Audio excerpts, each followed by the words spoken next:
जय हिंद साथियों, स्वागत है आप सभी का फिर से हमारे यूट्यूब चैनल मानंदा क्लासेस में। तो दोस्तों, जैसा कि आपने देखा था कि हम उत्तराखंड के इतिहास की एक नई सीरीज लेकर आए थे, जिसमें कि हमने उत्तराखंड के इतिहास के बारे में चर्चा की थी। और पिछली कक्षा में हमने देखा था जो उत्तराखंड का पहला ऐतिहासिक राजवंश, जिसे हम कत्यूरी वंश या कार्तिकेयपुर राजवंश कहते हैं, वो हमने कंप्लीट कर लिया था। और आज हमको आगे उसी क्लास को कंटिन्यू आगे करना है कि उत्तराखंड में जो कार्तिकेयपुर राजवंश था, वो अपनी राजधानी को कैसे करके बागेश्वर के कत्यूर घाटी में स्थानांतरित करते हैं। दोस्तों, जो इस वीडियो को पहली बार देख रहा है, वो पहले जाकर के पुरानी वीडियो को एक बार अच्छे से देख लें, जिससे कि उनको उत्तराखंड के इतिहास को जो समझने में एक अच्छी समझ बन जाए और क्रम के अनुसार पढ़ने में सहूलियत मिल जाए। तो जाते नहीं कहते हुए आज की क्लास को हम स्टार्ट करते हैं। तो अभी तक हमने देखा था कि जो उत्तराखंड के इस भूभाग पर जो ऐतिहासिक राजवंश था, वो कौन था? कत्यूरी राजवंश। जिनकी प्रारंभिक राजधानी तुम्हारे पास ये चमोली वाला क्षेत्र है ना, चमोली वाले इस क्षेत्र में जो जोशीमठ पड़ता है एक बद्रीनाथ हाईवे पे, उस जोशीमठ में हमने कहा था कि कार्तिकेय राजवंश क्या हुआ था, स्टार्ट हुआ था। ठीक है, सबसे पहले जो कत्यूरी वंश की राजधानी तुम्हारे कहाँ थी? जोशीमठ के कार्तिकेयपुर में थी। ठीक है, अब देखो, अब इसको हम कह रहे हैं कत्यूरी वंश। क्या कह रहे हैं?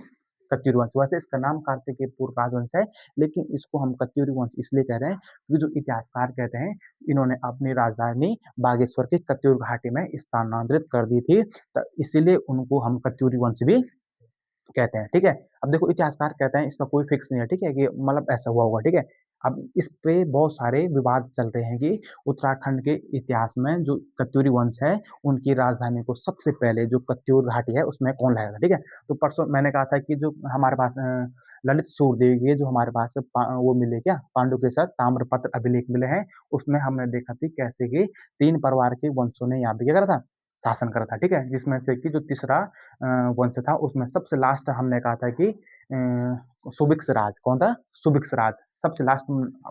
देखो, 3 पीढ़ी थी। पहले तुम्हारे पास कौन कौन था? बसंत देव पीढ़ी का। ठीक है, कौन था? बसंत देव का। फिर दूसरी पीढ़ी का कौन था? पहले निम्बर देव था।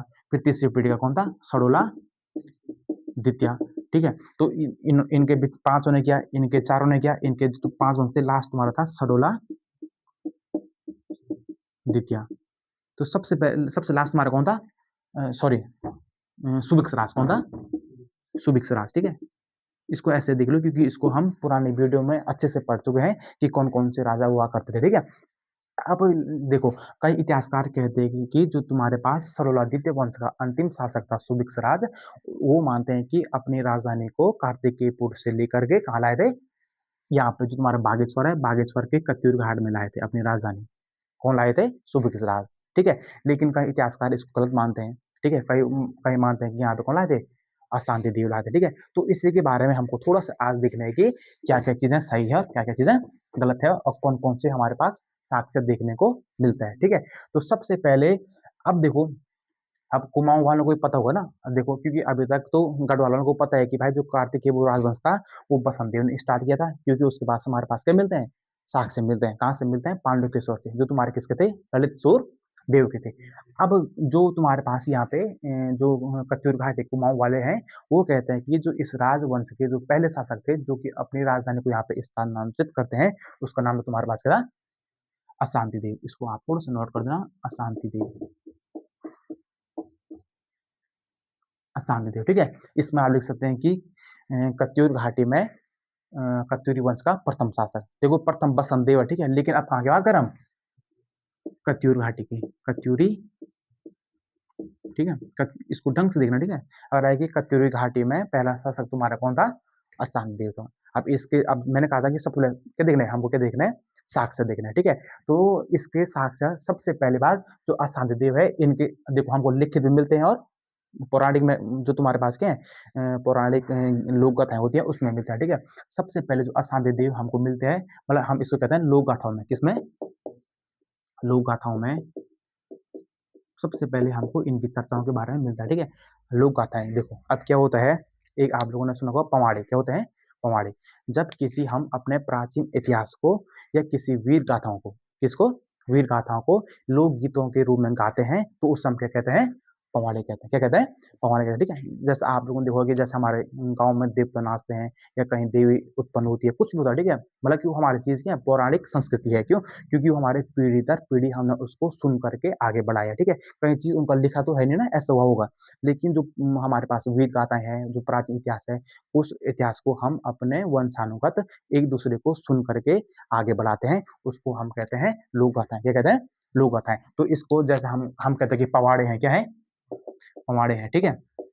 ठीक हो गया। अब एक जागर होता है, एक क्या होता है? जागर। जागर में भी यही है, हम कहते हैं कि भाई कहाँ पे लिखा है तुम्हारे देवी-देवता रहे होंगे।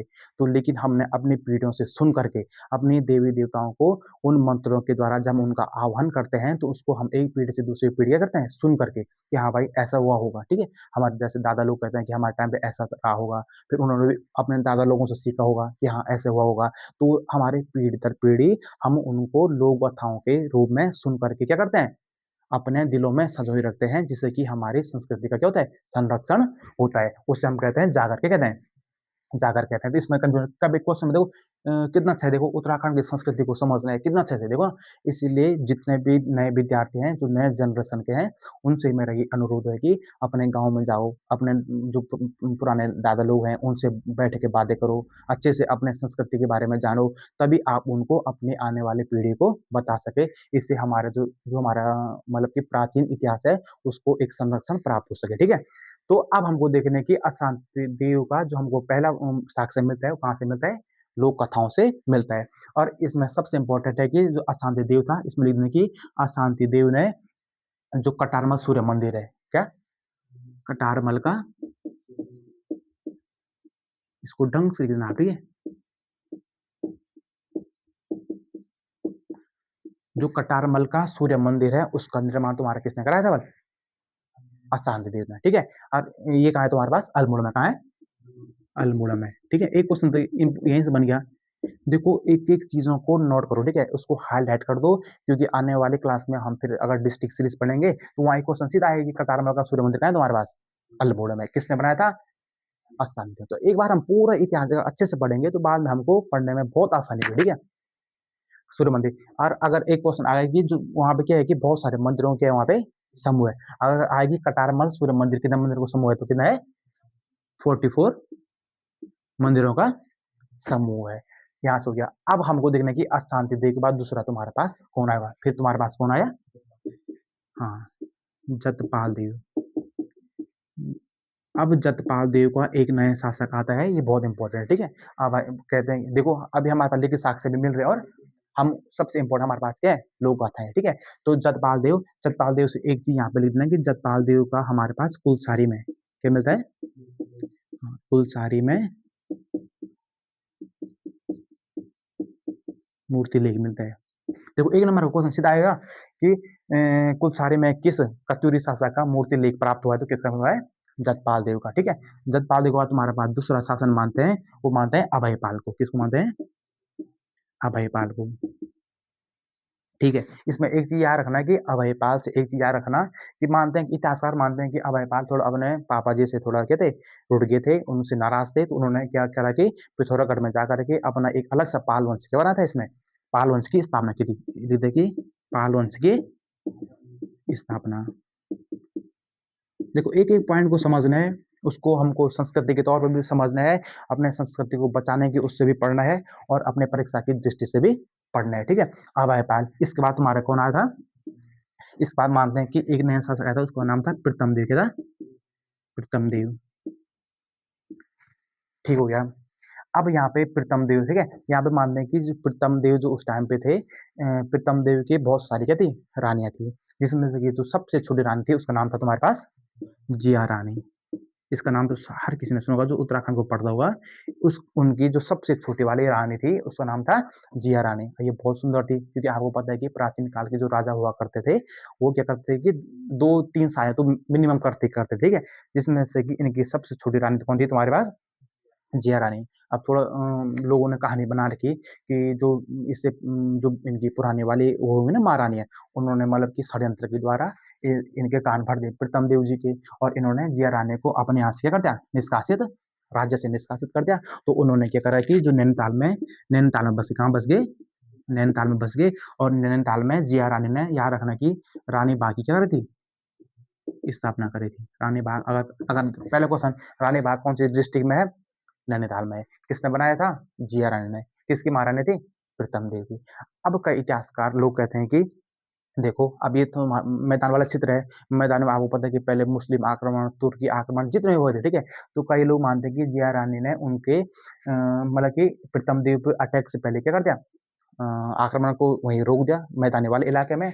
और ये बात तुम्हारे पास प्रीतम देव को पता चल गई और उससे उन्होंने जिया रानी को फिर से अपने महल में बुला दिया। और उसके बाद प्रीतम देव और जिया रानी का तुम्हारे पास पुत्र होता, तुम्हारे कौन, क्या शाही था उसका नाम, धामशाही। धामशाही, ये सबसे थोड़ा इंपॉर्टेंट, ठीक है। अब क्या हुआ कि प्रीतम देव और जिया रानी का पुत्र तुम्हारे पास कौन होता है, धामशाही। अब धामशाही क्या होता है कि अब इसके साथ थोड़ा एक यहाँ पे कंडीशन बन गई थी, तो तुम्हारे पास धामशाही है इतिहासकार लोक गाथाओं में, ठीक है। ये सारे हमको कहाँ से मिली है, लोक गाथाओं में, ठीक है। जितने भी उत्तराखंड का जो मैक्सिमम हमारे पास जो इतिहास है, वो हमको लोक गाथाओं को सुन करके प्राप्त होता है, ठीक है। तो जो धामशाही कहते हैं, धामशाही को पुत्र प्राप्त नहीं हुआ, ठीक है। जब इसकी शादी हुई ना धामशाही की, तो इसको पुत्र प्राप्त नहीं हुआ। तो कहते हैं कि तुम्हारे पास कहाँ गए, बागनाथ मंदिर में। कहाँ गए, बागनाथ मंदिर में गए। अब ढंग से इस कहानी को अच्छे से सुनो, ठीक है। थोड़ा इंटरेस्टिंग भी यहाँ पे, थोड़ा अच्छे से सुनना इसको, ठीक है। अब इसके बारे में अच्छे से बताऊंगा। जो धामशाही थे उन, मैंने कहा था कि इनको पुत्र प्राप्त नहीं हुआ। आप लोगों को पता होगा कि देखो, अभी तक भी आप देखते होंगे कि उत्तराखंड में 2-3 मंदिर ऐसे हैं जहाँ पर की महिलाएं जो है कि महादेव के मंदिर में जाकर के संतान प्राप्ति के लिए क्या करती है, पूजा कर दिया है। जैसे कि सबसे इंपॉर्टेंट आपके पास एक अनसुया माता मंदिर हो गया, वहां पे भी लोग कहते हैं कि पुत्र प्राप्ति के लिए जाते हैं, ठीक है। जैसे कितनों का नाम आपने होगा, अनसुया प्रसाद पुरोहित, जैसे किसी ने अपना नाम रखा है, ठीक है। तो कई कहते हैं कि हमारे पुत्र प्राप्ति वहां जाके हुआ, उन्होंने वहां के नाम पे अपने पुत्र का नाम रख दिया, ठीक है। एक तुम्हारे पास यहाँ पे कहाँ पे, श्रीनगर में है, ठीक है। तो श्रीनगर में कमलेश्वर महादेव होगा, तो वहां पर आप लोग सुन रहे होंगे, वहां पे भी लोग क्या करते हैं, बल पुत्र प्राप्ति के लिए जाते हैं, दिए को रखते हैं। तो ये देखो, अभी कहानी कहीं लिखी तो नहीं है, इसको हम अपनी पीढ़ियों से सुन सुन के आ रहे हैं और उसी चीज को क्या कर रहे हैं, उसमें अप्लाई कर रहे हैं, ठीक है। तो ये चीज आपको देखनी है, ठीक है। फिर धामशाही मैंने कहा कि बागनाथ मंदिर में गए। अरे बागनाथ मंदिर में जब ये यहाँ पे पूजा कर रहे थे, तो यहाँ पे सौका कहाँ गए, सौका देश के कहाँ गए, सौका देश के एक व्यापारी थे, क्या थे, व्यापारी थे। उनका नाम था तुम्हारे पास सुनपति नाम का, सुनपति सौका, क्या, सुनपति सौका नाम का एक व्यापारी था। वो कहते हैं कि उनको भी तुम्हारे पास पुत्र प्राप्ति के लिए कहाँ गए थे, बागनाथ मंदिर, जो तुम्हारे पास कहाँ है, बागेश्वर में, ठीक है। इस मंदिर के बारे में अच्छे से बताऊंगा अभी। अब क्या हुआ कि जब यहाँ पे धाम साहिब भी गए तुम्हारे पास और ये भी गए, इन दोनों की तुम्हारे पास यहाँ पे क्यों गई, मुलाकात क्यों गई, मुलाकात, दोनों को पुत्र प्राप्ति के लिए वहां पे जाना था। तो दोनों जब वहां पे पूजा कर रहे थे, तो दोनों ने वहां पे पंडित जी के कहने पर उनसे ये बुलवाया कि देखो, तुम्हारा जब पुत्र या पुत्री प्राप्त होगी दोनों में से, तो दोनों क्या करेंगे, जैसे एक का लड़का हो गया, एक की लड़की हो गई, तो उन्होंने कहा था कि बाद में हम इन दोनों की कर देंगे, शादी कर देंगे। बाद में मतलब कि पूजा के बाद, मतलब कि 1-2 साल बाद जब हमारे पुत्र जाएंगे, तो हम उनकी क्या कर देंगे, शादी कर देंगे। एक इतिहास के लिए, मतलब कई कहते हैं कि मतलब कि कहीं, मतलब जो वो होते ना पूजा पाठ वाले जो पुजारी रहे होंगे, उन्होंने मतलब कि संस्कृत के द्वारा, मतलब अपने मंत्र उच्चारण द्वारा ये बात करी थी, ठीक है। अब यहाँ पे क्या हुआ कि 2-3 साल बाद जो यहाँ पे धामशाही है, इनका एक पुत्र हो जाता है, ठीक है। भगवान बागनाथ की कृपा से धामशाही का एक पुत्र था, उसका नाम क्या होता है तुम्हारे पास, मालूशाही। क्या होता है, मालू शाही। और खुशी की बात यह है कि उसी साल तुम्हारे पास सुनपति सौ का जो व्यापारी था, उसका उसकी भी एक पुत्र हुई है, उसका नाम तो तुम्हारे क्या था, राजूला। ठीक हो गया। देखो कितनी अच्छी बात है कि मंदिर में गए, पहले दो के दो, फिर वहां पे उन्होंने संतान प्राप्ति करी। फिर वहीं पर उन्होंने कहा था कि जब हमारे दो पुत्र हो जाएंगे, पुत्र पुत्र हो जाएंगे, और आने वाले समय में, भविष्य में हम उनकी करा देंगे, शादी करा देंगे। देखो विश्वास, देखो ना आप उस जमाने का। अब यहाँ पे आपको एक सौ का देश किया, ठीक है। थोड़ा इस बात करते हैं कि सोनपति सौ का कहाँ का था, ठीक है। जो ये पिथौरागढ़ वाला क्षेत्र है, पिथौरागढ़ वाला क्षेत्र, क्षेत्र यहाँ पे तुमने एक नाम सुना, जोहार क्षेत्र, क्या सुना होगा, जोहार क्षेत्र। तो जोहार क्षेत्र में जो तुम्हारे पास भोट या जाति रहती है, उस हम क्या कहते हैं, सोका, क्या कहते हैं, सोका। देखो तंगण भी उसी को कहते हैं, सोका भी उसी को कहते हैं। और जो यहाँ पे भोटिया होते तुम्हारे पास ना, मारछा हो गया, तोसा हो गया, तो मतलब कि जितने भी तुम्हारे पास ये उच्च हिमालय क्षेत्र में जितने भी तुम्हारे पास जो भोटिया जनजाति होती है उनकी अपनी अपनी जाति है। किसी को सोका कहते हैं, किसी को माछा, किसी को तोछा। तो ये वही जाति हैं जो कि प्राचीन काल से ही हमारे पास जो यहाँ पे तिब्बत वाला क्षेत्र था उनके साथ तुम्हारे पास क्या करते, व्यापार करते थे। ये एक प्रकार के व्यापारिक जन हुआ करते थे जिसे हम क्या कहते हैं, भोटिया। क्या कहते हैं, भोटिया। तो मतलब कि सौ का एक तुम्हारे क्या होगा, भोटिया। तो जो तुम्हारे पास सुनपति सौ का था वो एक भोटिया व्यापारी था। क्या था, भोटिया व्यापारी। ये थोड़ा याद रखना, ठीक है। अब देखो भाई, अब आने वाले समय पे आज से 10-20 साल बाद आप देखते होंगे कि किस प्रकार से अब तो इनकी शादी होने होगी ना। तो अब क्या होता है यहाँ पर कि अनफॉर्चुनेटली जो धामसाई था इसकी तुम्हारी क्या हो जाएगी, डेथ हो जाएगी। अब वैसे इन दोनों की शादी करा देना, उन्होंने तो बचपन में उस चीज को बोले था। लेकिन क्या होता है कि जैसे तुम्हारे पास यहाँ पे धमसाई की तुम्हारी मृत्यु हो जाती है तब इनकी पत्नी के, अब देखो वो इस पे करते हैं कि भी हम शादी नहीं कराएंगे भाई मालूस आएगी। क्यों, क्योंकि उसने कहा भाई हमारा तो पुत्र राजा है, वो एक राजा का पुत्र है और एक राजा रहेगा, वो एक छोटे से व्यापारी की लड़की के साथ क्या नहीं कर पाएगा, शादी नहीं कर पाएगा। इसलिए जो तुम्हारे पास धामसाई की पत्नी थी वो कभी भी नहीं चाहती कि जो मालूसाई है उसकी शादी तुम्हारे साथ होगा, राजुला के साथ। लेकिन ये तो पूरे भगवान ने बनाया था कि मंदिर में जाके इन्होंने पूजा करी थी। तो इन दोनों को एक दूसरे के क्या होते थे, सपने देखते, रात को एक दूसरे के सपने देखते थे, जिससे कि इनके अटूट प्रेम की कहानी अभी भी हम अपनी लोक कथाओं में सुनते हैं। तो यहाँ पर थोड़ा आप देख होंगे, अब इसमें क्या हुआ कि जैसे जैसे वो बड़ी हो गई तो यहाँ पे क्या हुआ कि जो राजुला थी, राजुला थी तुम्हारे कहाँ, सोका में, कहाँ थी, सोका में। तो इसके अब यार देखो, आपको तो पता है प्राचीन काल से ही जो तुम्हारे पास महिलाओं का वो है कि 18 साल हुई है तो वो हर पिता चाहता है कि मेरी लड़की बड़ी हो गई, वो क्या चाहेगा उसकी शादी को हम जल्दी से जल्द करवा दें। तो इसीलिए तुम्हारे पास जो सुनपति सोका थे उन्होंने अपनी बेटी की शादी क्या कर दी, तय कर दी। और शादी तुम्हारे पास कहते हैं कि जो तुम्हारे पास क्या है यहाँ पे भूटांतिक देश था उनके एक राजा के साथ तुम्हारी क्या कर दी, उसकी शादी फिक्स कर दी। और उस राजा का नाम तुम्हारे पास क्या था, कोई रा होगा ना, कोई राजा होगा भूटांतिक, कोई राजा होगा, कोई कहते हैं उसका नाम जैसे विपल पत्नी ऐसे कुछ नाम दे दे उसका नाम। तो यहाँ पे क्या होगा कि जैसे 100 का जनजाति उसके साथ शादी अटेंड कर दी कि हाँ इन दोनों की हम शादी कराएंगे। तो राजूला वहां से भाग करके तुम्हारी कहाँ आ गई, किसके पास आ गई, मालूसाई के बीच आ गई, ठीक है। तो मालूसाई यहाँ पर इनके नाम था तुम्हारे पास बैराट, क्या था, बैराट इनके महल का नाम हुआ करता था जो कि आज की डेट में चौखुट्टे में पड़ता है। कहाँ पड़ता है, चौखुट्टे में मालूसाई का एक महल था। तो वहां से भाग करके तुम्हारे शौकत से कहाँ आ गए तुम्हारे पास, बैराट में आ गए, किससे मिलने के लिए, मालूसाई से मिलने के लिए। और मैंने कहा था कि धामसाई मतलब इसकी माँ ने चाहती थी कि इसकी शादी हो, इसलिए उसने क्या कर दिया, उसको जहर मतलब जहर नहीं एक मतलब कि बेहोश की दवाई दे दी, जिससे कि मानते हैं कि जो मालूसाई था वो 12 महीने तक तुम्हारे क्या रहा, 12 महीनों तक बेहोश रहा। और 12 महीनों तक बेहोश रहने के बाद जब वो इसको देखो कितनी बड़ी बात है, उस टाइम पर पे सामाजिक विरोधों को पार करके देखो समाज में अगर आज में कोई लड़की चले गई घर छोड़ करके तो देखो समाज में उसको किस तरफ से देखेगा। तो उस टाइम पे कत्यूरों के टाइम पे अपने इस प्रेम को मतलब कि अपने इस बचपन के दिए गए वचन को पूरा करने के लिए एक महिला इतने पहाड़ों को देखो कहाँ पड़ गया, सोका पिथौरागढ़ में, कहाँ पड़ गया जोहार क्षेत्र, और कहाँ हमारे पास चौखुटे पड़ गए बैराट। यहाँ से इतने मतलब कि प्राकृतिक पहाड़ों को नदी नालों को अकेले पार करके वहां से तुम्हारे पास जो तुम्हारे पास कौन थी, राजुला थी, वो मतलब कि कहाँ आ गई, मालूसाई को मिलने आ गई। और उसने तब तक देखा वहां पे मालूसाई क्या पड़ा हुआ था, बेहोश पड़ा हुआ था। तो उसने उसके कहते हैं कि उसके हाथ में उसने एक अंगूठी पहना दी अपनी याद के लिए, और फिर कहाँ चली गई, अपने देश सौका चली गई। लेकिन उसकी शादी तो फिक्स कर दी थी। तो फिर उसके बाद मानते हैं कि जो तुम्हारे पास यहाँ पे जो राजुला थी उसकी शादी तुम्हारे पास कहाँ करा देते हैं वो, हाँ एक नाम याद रखना आपकी तिब्बत में अगर इतिहास में लिखा है उसका नाम तुम्हारा क्या है, विक्तिपाल है, ठीक है। विक्कीपाल, कोई विक्कीपाल कोई विक्तिपाल, वो अपना इतिहास है ना। इसको थोड़ा हम नेट पे सर्च मार कर देख लेना, गूगल पे मारना कि राजोना मालुसाही एक ऐतिहासिक प्रेम कहानी, ठीक है। उसमें पूरा दिया उन्होंने कि तुम्हारे पास शोका का था, ये तुम्हारे पास वो सॉरी तिब्बत का था तुम्हारा कौन, भिक्कीपाल वहां का राजा था।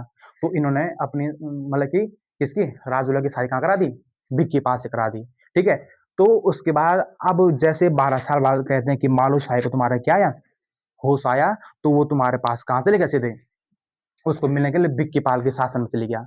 लेकिन अगर अब यार उसकी शादी हो गई, अब वो अगर वहाँ ऐसे जाएगा तो उसको खतरा है ना, तो मानते हैं कि उसने अपना पूरा राजपाट जाने के लिए, वो एक राजा था, जाने के लिए अपनी पूरी सेना ले जाके जा सकता था, ठीक है। लेकिन वो कहते हैं कि उसने एक मतलब कि साधु के बेस में गया, किसके, साधु के वेश में गया था। बहुत इंपॉर्टेंट है बेटा, ठीक है। क्योंकि जब गुरु गोरखनाथ, जो तुम्हारे पास नेपाल में पड़ता है ना, गुरु गोरखनाथ जी से ये सिद्धि प्राप्त करके गए थे कि अगर मेरे को कुछ हो जाता है तो मैं खुद अपने को क्या कर सकता हूँ, फिर जीवित कर सकता हूँ। क्योंकि उसी टाइम से गुरु गोरखनाथ जी के समय से ही हमारे यहाँ पे जो देविया शक्तियां थी इतनी मजबूत थी कि मतलब कि अकेले एक साधु मतलब कि अपनी जो प्रेमिका है उसको ढूंढने के कहाँ जा रहा तुम्हारे पास, व्यक्ति पाल के यहाँ जा रहा।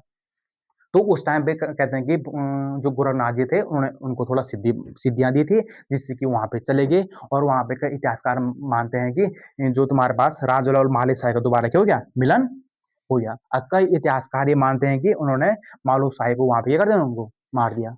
तो ये कहानी अभी भी चलती है, ठीक है। तो जो हमारी इतनी बड़ी प्रेम कहानी थी, इसको हम कह सकते हैं कि उत्तराखंड के इतिहास में पहली प्रेम कथा है, ठीक है। उस टाइम पे देखो, तो इससे हमारे उत्तराखंड के जितने भी लोग हैं उनको इन अपनी पौराणिक कहानियों से हमको ये सीख मिलती है कि हमको सामाजिक कुरीतियों के विरुद्ध जाना पड़े या समाज के विरुद्ध जाना पड़े, अपने अटूट प्रेम के लिए जाना पड़े या किसी के लिए भी जाना पड़े, उसका अगर हमको सामना करना पड़े, अगर हम किसी चीज को अगर शिद्दत से चाहते हैं तो हमको प्राप्त हो जाती है। लास्ट में हम कह सकते हैं कि ये प्राण मतलब कि जो प्रेम कहानी है वो क्या हो गई, अटूट प्रेम कहानी हो गई, ठीक है। उन्होंने अपने दिए गए वचन को कंप्लीट पूरा किया, ठीक है। तो इसलिए आज मतलब कि हम लोगों को कभी भी देखना, अपनी पुरा इतिहास क्यों पढ़ाया जाता है, हमको इतिहास हमको इसलिए पढ़ना है कि हम अपने प्राचीन काल में या फिर हमारे इतिहास काल में जो जो घटनाएं होगी उन सबको क्या मिले, सीख मिले कि देखो इतने साल से अब यहाँ इनका देखो मालू शाही का त्याग देखो तुम, रहने के लिए एक क्या है, वो राजा है, करने उसके बाद तो कोई लड़कियों की कमी तो नहीं थी, वो तो कहीं से भी शादी कर लेता। लेकिन उसने अपने प्यार को क्या करा, अटूट किया, अटूट रखा कि भाई मेरे को दृढ़ संकल्प होना चाहिए, हमें से क्यों होना चाहिए, एक दृढ़ संकल्प होना चाहिए कि हाँ भाई मेरे को उसके साथ शादी करनी है तो करनी है, ठीक है। अब अगर चाहे तो ये भी तो शादी तो इसके किसी राजा के साथ होती थी, जो बिक्कीपाल था ये भी तुम्हारे क्या था, एक राजा था, ठीक है। लेकिन उसने अपने संकल्प को वो क्या, अपने मान सम्मान के लिए क्या, ठीक है, अपने स्वाभिमान के लिए। इसलिए हमेशा अपना स्वाभिमान क्या होना चाहिए, हमारा अटूट होना चाहिए, अपना अपने स्वाभिमान पे अडिग होना चाहिए। ये हमको कहाँ से सीखने को मिलती है, राजूला मालुशाही के कहानी से। तो आज के उसमें हमने राजूला मालुशाही की एक अटूट प्रेम कहानी के बारे में सीखा, कैसे करके क्या हुआ था, और अपने इनको हम कैसे सुनते हैं। तो आप लोग देखते होंगे कुमाऊं में कैसे तुम्हारे पवाड़े चलते हैं या फिर तुम्हारे जागर चलते हैं उत्तराखंड में। तो अभी आपने एक गाना भी सुना होगा, प्रियंका मेहर का, पता नहीं किसका गाना है एक, तो उन्होंने एक कमला देवी का गाना कोको टीवी पर उन्होंने गाया था मालुशाही से, कि अपने जो नई पीढ़ी है उनको संबोधित करे और अपने इतिहास को संरक्षित कर सके, ठीक है, अपने दिलों में सजो सके। तो इन चीजों को आपको भी पढ़ना है, ठीक है। अब कितनी अच्छी बात है, देखो अपने इतिहास को भी पढ़ना है, अपने उत्तराखंड की संस्कृति को भी जानना है, और यहाँ की अपने आने वाले एग्जामों में हमारे यहाँ से 2-3 नंबर हमको देखने को मिल सकता है, ठीक है। तो आप लोगों को ये कहानी अच्छी लगी होगी। अब यहाँ से थोड़ा मैं देखता हूँ कि इस आगे हमको थोड़ा पढ़ना कैसा, ठीक है। आप अब जैसे मैंने कहा कि यहाँ पे जो मालूसाई है, मालूसाई की तुम्हारी क्यों जाएगी, आप आपका एक जैसे मालूसाई हो जाएगा, डच जाएगा, ठीक है। फिर इसके बाद हम कहते हैं कि दूसरा शासक तुम्हारा कौन था, विरमदेव, कौन था, विरमदेव। अब विरमदेव जैसे इसका हो, अब देखो मालूसाई की डेथ हो गई, मालूसाई की तुम्हारे पास डेथ हो गई, तो उसके बाद अराजकता हो गई, फिर से केंद्र में एक सत्ता जो तुम्हारे पास कत्यूरी शासन कर रहा था, जिसने कि पूरे के पूरे उत्तराखंड के भूभाग को एक करा हुआ था। अब उसका जो सबसे बड़ा शासक था विरम मालूसाई मर गया। फिर उन्हीं के परिवार में से एक विरमदेव था, जिसने कि अपने को क्या कर दिया, कत्यूरी शासक घोषित कर दिया। अब यहाँ से हमको देखना है कि कैसे उत्तराखंड में अराजकता फैलती है। जहां जहां भी छोटे छोटे राज्य थे, जिनके पास थोड़ा सा शक्तियां थी, वो क्या कर देते हैं, अपने को एक स्वतंत्र शासक कर दें। जिससे कि हम देखते हैं कि जो तुम्हारे पास गढ़वाल है, कौन सा क्षेत्र है, गढ़वाल है, अपने इस गढ़वाल और कुमाऊं में, किसमें, कुमाऊं में, ठीक है।